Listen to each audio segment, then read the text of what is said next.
So दाजुभाइहरू हाम्रो नेपालको काम चाहिँ यस्तो छ यताको ठेकदारहरूले चाहिँ यस्तो पानी परेको बेलामा पनि काम लाउँछन् है।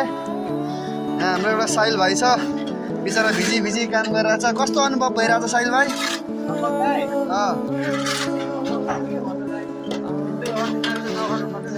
कसैलाई पिट्नु मन लागेको छ? यता हाम्रो प्रेम दाई, यता हाम्रो अर्को मिस्त्री दाईहरूको हालत हेर। आज यहाँ पानी परेको बेलामा के बिजो गयो। मसला सकियो ल, मसला सकियो ल।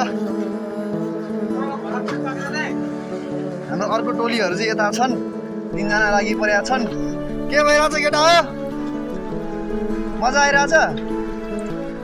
हाम्रो मेन मिस्त्री दाई चाहिँ अघि उता लुगा फेरि गरी आएको, यहाँ आएर चाहिँ लुस्रुकै भिज्नु भएछ। अनि अर्को विवेक ऊ चाहिँ भिजा छैन खासै, उसलाई चाहिँ भिजाउनु पर्ने। अनि हाम्रो पदम दाईको ढाड भिजिसकेछ, फटाफट वाल लाउँदैछ। पानी चाहिँ डेन्जर परिरहेको छ है। मेरो मोबाइल पनि भिज्न सक्छ, त्यही भएर मैले मेरो आजको टुडे न्युज समाप्त भयो। Okay bye bye guys.